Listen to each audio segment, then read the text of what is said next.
Hello बच्चों, आज के लेक्चर में हम लोग इन्वर्स ट्रिगोनोमेट्रिक फंक्शंस का यूज़ करके जो सीरीज बनता है उस सीरीज का समेशन कैसे करते हैं वो सीखेंगे। और ये जो टॉपिक है इससे बहुत सारे क्वेश्चंस जेईई मेंस और जेईई एडवांस्ड दोनों में पूछे जाते हैं। तो आपको कुछ इस तरह का सीरीज दे रखा होगा कि इसका समेशन करो या इसका समेशन करो। आगे मैं आपको बहुत सारे और क्वेश्चंस सॉल्व कराऊंगा। ये तो जस्ट दो मैंने स्टार्टर के लिए आपको दिया है। तो इस तरह के जो क्वेश्चंस होते हैं ना, उनको सॉल्व करने में आपको प्राइमरली एक फॉर्मूला का यूज करना पड़ता है और वो फॉर्मूला होता है ये वाला, tan inverse x minus tan inverse y this is equal to tan inverse x minus y divided by 1 plus X Y. और x एंड y जो है वो ग्रेटर देन 0 है इस केस में। और जो भी आपको समेशन के टर्म्स मिलेंगे उसमें आप देखिएगा कि जो x और y यहाँ पे जो दोनों टर्म्स है ना वो ग्रेटर देन 0 ही है, क्योंकि नॉर्मली समेशन में क्या होता है, समेशन ऐसे करते हैं r इज इक्वल टू 1 से n तक का। यहाँ पर कुछ टर्म्स रहते हैं जिनमें r या r स्क्वायर रहता है, तो ये r इक्वल टू 1 हो गया। तो जनरली ये tan inverse x minus tan inverse y के टर्म्स में आ जाता है और x और y उसमें पॉजिटिव ही होते हैं। तो जनरली आपका काम तो इसी फर्स्ट फॉर्मूले से हो जाता है। 99.9% केसेज में इस फॉर्मूले से आप हर तरह के क्वेश्चन सॉल्व कर लेंगे। कभी कभी आपको ये sine inverse x minus sine inverse y इसका भी यूज करना पड़ सकता है। मैं आगे एक क्वेश्चन सॉल्व करूंगा जिसमें आपको ये वाला फॉर्मूला यूज करना पड़े, sine inverse x minus sine inverse y वाला। लेकिन वैसे क्वेश्चन जिसमें आपको ये वाला फॉर्मूला यूज करना है ना, उन क्वेश्चंस को भी आप tan inverse x minus tan inverse y इस फॉर्मूले का यूज करके सॉल्व करते हैं। क्योंकि अगर आपको समेशन के अंदर में जनरल टर्म दे रखा है साइन इनवर्स के टर्म्स में, तो साइन इनवर्स को तो आप बहुत आसानी से tan इनवर्स में कन्वर्ट कर सकते हैं using a right angle triangle. अगर आपको दे रखा है साइन इनवर्स x, आपको चाहिए कि ये साइन इनवर्स x को हमें tan इनवर्स के टर्म्स में रिप्रेजेंट करना है, तो क्या करते हैं, बहुत सिंपल है, सबको पता होगा ना। एक राइट एंगल ट्रायंगल लेते हैं जिसमें एक एंगल थीटा है जो कि साइन इनवर्स x के बराबर है, यानी कि x जो है वो ऑपोजिट साइड है, 1 जो है वो क्या हो गया, हाइपोटेन्यूस हो गया। तो यहां से आप इस साइन इनवर्स x को tan इनवर्स के टर्म्स में भी कन्वर्ट कर सकते हैं। तो इस फॉर्मूले को अच्छे से देख लीजिए, बहुत काम की चीज़ है ये फॉर्मूला। इसी फॉर्मूले पे बेस्ड और इन्हीं सब टेक्निक्स पे बेस्ड, जो टेक्निक्स मैं अभी आपको सिखाने जा रहा हूँ, उन्हीं टेक्निक्स पर बेस्ड बहुत सारे क्वेश्चंस जेईई मेंस और जेईई एडवांस्ड में पूछे जाते हैं। तो पहला प्रॉब्लम सॉल्व करते हैं। tan inverse 1/3 plus tan inverse 1/7 plus tan inverse 1/13 इस तरह करके इनफाइनाइट नंबर ऑफ टर्म्स है और इसका सम हमें फाइंड करना है। तो ऐसे क्वेश्चन में सबसे पहला स्टेप क्या होता है कि हम लोग जनरल टर्म पता करें। आप देख रहे हैं कि जो जनरल टर्म है उसमें क्या है, tan इनवर्स ऑब्वियसली ये तो है ही, 1 डिवाइडेड बाई समथिंग है। अब इस समथिंग को हम लोग कैसे लिख सकते हैं, इस समथिंग को फाइंड करने का दो तरीका है। आप देख रहे हैं कि ये 3 है, 7 है, 13 है, तो इस 3, 7, 13 से आपको कुछ पैटर्न मिल रहा है क्या? जो बच्चे पैटर्न रिकॉग्निशन में बहुत अच्छे हैं वो देख सकते हैं कि सर ये 3 है ना, तो इस 3 को हम लोग 1 + 2 लिख दें, बिल्कुल सही। इस 7 को 1 + 6 लिख दें, बिल्कुल सही। इस 13 को 1 + 12 लिख दें, बिल्कुल। तो हम लोग देख रहे हैं कि डिनोमिनेटर में जो नंबर्स हैं 3, 7, 13, उनको हम लोग 1 + 2, 1 + 6, 1 + 12 ऐसे लिख सकते हैं। और ये 2, 6, 12 इनकी क्या खासियत है? इनकी खासियत ये है कि इस 2 को हम लोग ऐसे लिख दें 1 + 1 × 2। ये जो 6 है इसको लिख सकते हैं 2 × 3। ये जो 12 है इसको लिख सकते हैं 3 × 4। यानी कि जनरल टर्म क्या हो जाएगा, 1 डिवाइडेड बाई 1 + r × r + 1। ये tan इनवर्स तो यहाँ पे रहेगा ही। तो ये समझ में आया हमने कैसे फाइंड किया। ये इस तरह के क्वेश्चन का की स्टेप होता है कि जनरल टर्म को आप कैसे रिप्रेजेंट कर रहे हैं। तो ये देखिए हमने कैसे किया। यहाँ पे था 3, 7, 13। इस 3 को देखा कि ये तो 1 + 2 है, 7 1 + 6 है, 13 1 + 12 है। इस 2 को हमने देखा कि 1 × 2 है, यानी कि फर्स्ट टर्म का इंडेक्स क्या है, r की जगह 1 रखेंगे, r + 1 2 हो गया। सेकेंड टर्म में r क्या है, 2 है, तो r + 1 3 हो गया।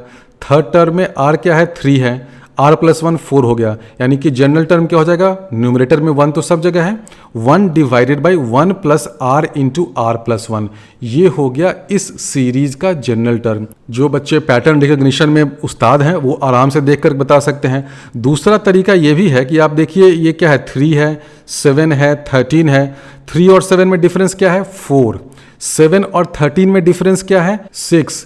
13 के आगे जो अगला टर्म होगा उन दोनों में डिफरेंस होगा 8, यानी कि जो डिफरेंस है, difference between the two terms, वो अर्थमेटिक प्रोग्रेशन में है। तो अगर ऐसा कोई सीरीज हो जिसके दो टर्म्स के बीच में जो डिफरेंस है वो डिफरेंस अर्थमेटिक प्रोग्रेशन में है, टर्म्स देखिए अपने आप में अर्थमेटिक प्रोग्रेशन में नहीं है, देखिए 3, 7, 13 ये एपी में नहीं है, लेकिन इनके बीच में जो डिफरेंस है ना वो एपी में है। तो अगर ऐसा कोई सीरीज हो तो उसका जनरल टर्म फाइंड करने का एक बहुत ही सिंपल तरीका होता है। आप ऐसे लिख सकते हैं कि सम जो है वो क्या है, 3 + 7 + 13 प्लस ऐसे करते जाइए लास्ट तक tn टर्म हो गया। इसी चीज़ को हम लोग थोड़ा सा एक स्टेप आगे खिसका करके, यानी कि एक टर्म आगे पुश करके लिख सकते हैं, तो हो जाएगा s = 3 + 7, ऐसे करते जाइए लास्ट में यहाँ पे tn आ गया। हमने एक एक स्टेप से आगे बढ़ा दिया। क्यों बढ़ाया? क्योंकि हम लोग जानते हैं कि जो दो नेबरिंग टर्म्स हैं उनके बीच में जो डिफरेंस है वो एपी में है। तो उस डिफरेंस को निकालने का तरीका क्या होगा, अगल बगल के टर्म्स को आप माइनस करिए। तो माइनस करने के लिए क्या करिएगा, इस s को हम लोग थोड़ा सा आगे खिसका करके लिख दें। अब देखिए इसका माइनस करिए, 7 - 3 4 आएगा, 13 - 7 6 आएगा, वो एक अर्थमेटिक प्रोग्रेशन में होगा। तो जब सब्ट्रैक्ट करिएगा तो इधर हो जाएगा 0, this is equal to 3 plus ये हो जाएगा 4 + 6 + 8, ऐसे करते जाइए। कितने टर्म्स होंगे, यहाँ तक टर्म्स आएंगे और इसको सब्ट्रैक्ट किया है तो यहाँ आ जाएगा -tn, यानी कि यहाँ तक और यहाँ तक ये टर्म्स आएंगे। देखो ये जो है ये क्या है, 4 + 6 + 8, ये एक अर्थमेटिक प्रोग्रेशन है। कितने टर्म्स हैं इसमें, n-1 टर्म्स है। ध्यान दो, यहाँ से हमने स्टार्ट किया ना, यहाँ से और यहाँ तक गए, तो ये टोटल कितने टर्म्स हुए, n-1 टर्म्स हुए। ये वाला tn अलग हो गया क्योंकि, और माइनस इसलिए आया क्योंकि हम लोग माइनस कर रहे हैं ना, फर्स्ट एक्सप्रेशन में से सेकंड को माइनस कर रहे हैं, तभी तो ये 4 6 8 आएगा। तो s - s किया तो इधर 0 आ गया, प्लस tn है, इसको माइनस किया है तो -tn आ गया। अब इस -tn को उठा करके LHS में ले आएंगे। चलो भाई LHS में चलो, तो ये हो जाएगा tn = 3 प्लस ये क्या है, n-1 टर्म्स हैं एक AP का, और सम ऑफ AP क्या होता है, Sn जो होता है सम ऑफ AP वो क्या होता है, n/2 × 2a + n-1 × d। ये फॉर्मूला तो सबको पता होगा, उसी का यूज़ करिए यहाँ पे, 3 + n-1/2, क्योंकि नंबर ऑफ टर्म्स n-1 है। फर्स्ट टर्म 4 है तो 4 × 2 हो गया 8, प्लस n-1 के बदले यहाँ पर n-2 हो जाएगा, क्योंकि इस जनरल फॉर्मूले में n क्या होता है, नंबर ऑफ टर्म्स। यहाँ पर नंबर ऑफ टर्म्स n-1 है, तो n-2 करिए इंटू d करिए, d क्या है 2, तो ये इतना लंबा करिएगा तो tn फाइनली आपको वही आ जाएगा 1 + n × n+1। तो उसी चीज़ को हम लोगों ने डायरेक्टली फाइंड कर लिया था पैटर्न रिकग्निशन से। तो आप डायरेक्टली फाइंड करिए या पैटर्न रिकग्निशन से करिए, आपको इस स्टेप तक तो आना ही है, यहाँ तक आना है। अब हमें फाइंड करना है इसका समेशन। अब ये कैसे किया जाए, समेशन के अंदर जो जनरल टर्म है उसको हम लोग मैनिपुलेट करें, मैनिपुलेट करके हम लोग tan inverse something minus tan inverse something के टर्म्स में लिखें। और ये क्यों लिख रहे हैं, ताकि जो ये दो टर्म्स आएंगे ना, tan inverse x minus tan inverse y वाले, वो मेथड ऑफ टेलीस्कोपिक सम से या VN मेथड से अगल बगल वाले टर्म्स कैंसल आउट हो जाएंगे। तो अभी जो जनरल टर्म है उसको हमें मैनिपुलेट करके इस फॉर्म में लिखना है, tan inverse x minus tan inverse y के टर्म्स में। और ये फॉर्मूला होता है tan inverse x minus tan inverse y = tan inverse x minus y divided by 1 + xy। तो आप देख रहे हैं कि यहाँ पर क्या है, tan inverse 1 divided by 1 plus something. तो इस तरह का जब भी क्वेश्चन हो ना, तो आपको मैनिपुलेशन ये करना है। tan इनवर्स को मैं अभी थोड़ी देर के लिए भूल जाता हूँ। जो फ्रैक्शन हो ना उसमें देखो डिनोमिनेटर में एक 1 आपको चाहिए, तो 1 बेचारा ऑलरेडी यहाँ पर बैठा हुआ है, 1 प्लस समथिंग करना होगा। लेकिन वो समथिंग क्या है, प्रोडक्ट ऑफ 2 ब्रैकेट्स होना चाहिए। यहाँ पे देखिए प्रोडक्ट ऑफ r × r+1 है। अब ये दोनों ब्रैकेट्स ऐसे होने चाहिए कि इनका डिफरेंस न्यूमरेटर में हो। तो देखो इनका डिफरेंस 1 ऑलरेडी है ही, इस 1 को मैं मैनिपुलेट करके ऐसे लिख दूँ, r+1 -r, बिल्कुल लिख सकते हैं। तो इस तरह के सारे क्वेश्चन में आपको यही करना होता है। tan इनवर्स यहाँ पर होगा, उसके बाद ब्रैकेट में कुछ होगा, उस कुछ में आपको 2 चीज़ें जरूर देखनी होंगी। क्या क्या, डिनोमिनेटर में आपको एक 1 चाहिए, 1 प्लस प्रोडक्ट ऑफ 2 ब्रैकेट्स, ठीक है। ये पक्का होना ही है। अगर नहीं है तो आप कुछ मैनिपुलेशन करिए, कुछ भी करिए, नागिन डांस करिए, कुछ भी करिए, जो करना है करिए, लेकिन 1 प्लस समथिंग लाइए। अगर नहीं लाइएगा तो आपका काम नहीं बनेगा, क्योंकि देखो स्टैंडर्ड फॉर्मूला में क्या है, tan inverse x minus Y divided by 1 plus X Y. तो आपको 1 प्लस 2 ब्रैकेट चाहिए, एक x होगा ब्रैकेट, एक y होगा, और न्यूमरेटर में आपको x माइनस वाई चाहिए, यानी कि डिनोमिनेटर में जो 2 ब्रैकेट्स है ना x और y, उनका डिफरेंस न्यूमरेटर में होना चाहिए। तो ये बेसिक फंडा है, हर तरह के क्वेश्चन में ऐसा आपको मैनिपुलेट करके लाना ही पड़ेगा, नहीं लाइएगा काम नहीं होगा। तो यहाँ तो हम लोगों ने ला दिया। अब ये इसके साथ क्या है, tan इनवर्स दिस थिंग पूरा है। तो अब हम लोग ये वाला फॉर्मूला यूज़ करके, इस फॉर्मूले का यूज़ करके इसको कैसे लिख दें, इसको ऐसे लिख दें, this is equal to tan inverse r plus 1 minus tan inverse r लिख दिया। अब ये समेशन करना है पूरा, r इज इक्वल टू 1 से लेकर के n तक। अभी हम लोग n तक करते हैं, लास्ट में n टेंडिंग टू इन्फिनिटी कर देंगे तो आंसर आ जाएगा। यहाँ भी समेशन लगा ही देते हैं। तो ये 3 स्टेप जो है ना, इस तरह के क्वेश्चन का ब्रेड एंड बटर बिल्कुल यही है, मूल मंत्र यही है इस तरह के क्वेश्चन को सॉल्व करने का, कि जो फ्रैक्शन है उसके डिनोमिनेटर में 1 प्लस प्रोडक्ट ऑफ 2 ब्रैकेट्स होना चाहिए, और ब्रैकेट्स ऐसे हों जिनका डिफरेंस आपको न्यूमरेटर में मिल जाए। तो यहाँ पे तो हमें मिल गया। अब इसको सिंप्लीफाई करना बहुत आसान है, इसको जब खोल कर लिखिएगा तो अगल बगल वाले टर्म्स सारे कैंसिल हो जाएंगे। मैं कर देता हूँ जल्दी जल्दी। तो इन टर्म्स को जब एक्सपैंड करिएगा तो क्या होगा, देखिए r is equal to n करने पे यहाँ पर n प्लस 1 आएगा, माइनस यहाँ पर n आएगा। अब tan इनवर्स में नहीं लिख रहा हूँ ताकि जगह कम लगे। उसके बाद यहाँ पर n आएगा, फिर यहाँ पर n माइनस 1 आएगा, ऐसे करते जाइए। नीचे में क्या आ जाएगा, r इज इक्वल टू 1 के लिए यहाँ पर 2 आएगा, माइनस यहाँ पर 1 आएगा। अब देखिए अगल बगल वाले टर्म, ये टर्म ये टर्म ये टर्म ये टर्म ये टर्म ये टर्म सब कैंसिल हो जाएगा। तो बचेगा क्या, tan inverse n plus 1 minus tan inverse 1। तो आंसर क्या हो जाएगा, सम ऑफ n टर्म्स Sn जो हो जाएगा, ये हो जाएगा tan inverse n plus 1 minus tan inverse 1। ये हो गया सम ऑफ n टर्म्स। हमें पता करना है sum of infinite number of terms. तो n टेंडिंग टू इन्फिनिटी करिए तो सम ऑफ इनफाइनाइट टर्म्स का हो जाएगा, tan इनवर्स इन्फिनिटी होता है pi by 2 minus tan inverse 1 होता है पाई बाई 4। तो आंसर हो गया पाई बाई 4। तो इस क्वेश्चन का आंसर हो गया पाई बाई 4। अब अगला प्रॉब्लम सॉल्व करते हैं। इसमें आपको कॉट इनवर्स 2k स्क्वायर दे रखा है, तो इस कॉट इनवर्स को हम लोग ऐसे लिख दें, tan inverse 1 by 2k square, बिल्कुल लिख सकते हैं। समेशन वगैरह मैं अभी नहीं लिख रहा हूँ क्योंकि वो तो लास्ट में आ ही जाएगा। अब इस 1 बाई 2k स्क्वायर के साथ कुछ मुझे मैनिपुलेशन करना पड़ेगा। क्यों करना पड़ेगा, क्योंकि मैं देख रहा हूँ कि यहाँ पे तो 1 प्लस समथिंग होना चाहिए, 1 प्लस तो है नहीं। तो इस 1 बाई 2k स्क्वायर के साथ मैं ये खेल खेलता हूँ कि सबसे पहले तो मैं 1 न्यूमरेटर में है तो मैं इसको ऐसे लिख दूँ 2 बाई 4k स्क्वायर, ऐसे लिख सकता हूँ, ठीक है। अब यहाँ पर थोड़ा सा आपको लक और थोड़ा सा आपको इनसाइट चाहिए कि मैं क्या मैनिपुलेशन करूँ ताकि ये जो मेरा tan इनवर्स वाला एक्सप्रेशन है ना, tan inverse x minus tan inverse y के फॉर्म में आ जाए। तो यहाँ पे था 1 बाई 2k स्क्वायर, मैंने उसको कर दिया 2 बाई 4k स्क्वायर, कर सकते हैं। अब यहाँ पर 4k स्क्वायर है तो इसको मैं ऐसे लिख दूँ 1 प्लस 4k स्क्वायर माइनस 1, ये भी लिख सकते हैं। अब ये मैंने क्यों किया, इसलिए किया क्योंकि अब मैं इस 4k स्क्वायर माइनस 1 को फैक्टराइज करके 2 ब्रैकेट्स के प्रोडक्ट के रूप में लिख सकता हूँ। आप कह सकते हैं कि आप डायरेक्टली 4k स्क्वायर को लिख लेते हैं, क्या फ़र्क पड़ता। लेकिन आप देखिए 4k स्क्वायर को अगर मैं फैक्टराइज करूँगा तो क्या हो जाएगा, 2k और एक और फैक्टर आएगा 2k। अब 2k और 2k का डिफरेंस क्या है, 0। और मैं जानता हूं कि ये जो 2 फैक्टर्स हों, जो 2 ब्रैकेट हों, उनका डिफरेंस न्यूमरेटर में आना चाहिए। तो न्यूमरेटर में 0 तो आना ही नहीं चाहिए ना, तब तो मेरा सारा गुड़ गोबर हो जाएगा। तो इसीलिए ये सब मैं मैनिपुलेशन कर रहा हूँ। कैसे कर रहा हूँ, शुरू से देख लो। हमारे पास है 1 बाई 2k स्क्वायर, हमने ऊपर नीचे 2 से मल्टीप्लाई किया तो 2 बाई 4k स्क्वायर हो गया। फिर हमने 1 ऐड किया और 1 सब्ट्रैक्ट किया। वो इसलिए किया क्योंकि अब ये जो 4k स्क्वायर माइनस 1 आएगा, a square minus b square वाले फॉर्मूले से इसको फैक्टराइज कर देंगे 2k माइनस 1 और 2k प्लस 1, कर सकते हैं, कोई रोक टोक नहीं है।